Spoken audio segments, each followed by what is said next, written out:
People ask me sometimes, looking back at the chaos of those years, why didn't you sell the stuff earlier? Why didn't you just get a roommate and keep the house? It's a fair question, and it deserves an honest answer, because the reason isn't simple, and it isn't comfortable. 4 years ago, I wasn't thinking about selling anything. I was still in denial. When you're in the middle of loss, your brain protects you by pretending the ground isn't really shifting. My wife had died. I had cared for my parents through cancer. My mother passed, and my father lived with me for 10 years after that. Then my sister died of COVID. I was drowning in grief, but I was also drowning in their things, their clothes, their furniture, their animals. The house was full, not just of stuff, but of ghosts. And I wasn't alone. Not then. My brother-in-law, my sister's husband, came to stay 4 days after my father died. He said he wanted to make sure I wasn't alone. He stayed for 2 years.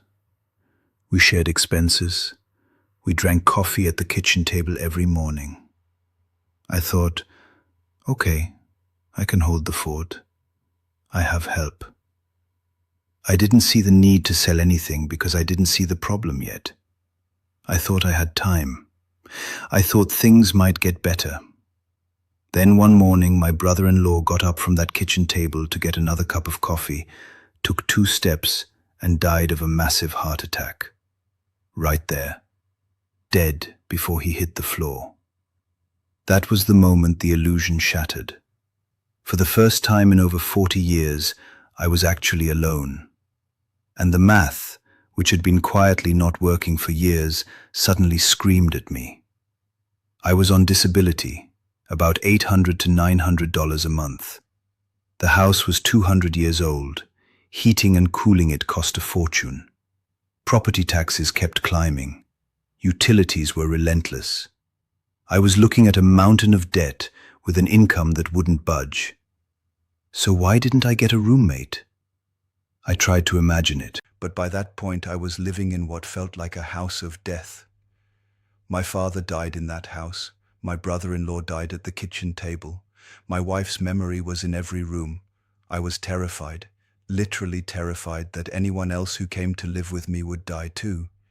It sounds irrational, but when everyone close to you has died, you start to believe you're cursed. I couldn't bring someone else, especially someone elderly, into that space, into that pattern, only to watch them go too. And practically, I was already so deep in the hole. How could I ask someone to move in and share expenses when I couldn't even cover my own half? I didn't want to put someone in the position of suddenly becoming homeless because I lost the house, which was a very real possibility. I was on borrowed time, watching my world collapse in real time while I was still trying to settle my brother-in-law's estate, transfer his accounts to his son, clean out his house. 3 more months went by, and every month I sank deeper. The house itself had become a trap. Every box I opened was a time machine. I couldn't pack my father's room for over a year because I couldn't walk through the door. Too many memories, too much pain. I was paralyzed, not just by grief, but by the sheer weight of the physical objects that anchored me to a life that no longer existed. When I finally faced reality, I realized the only asset I had left was the house itself. Everything else, the tools, the furniture, the vehicles, the stamp collections, the artwork, was just potential cash that I hadn't converted yet. And I needed cash, not just to pay off the debt, but to buy a future. I couldn't just walk out with a suitcase and hope for the best. I needed a margin.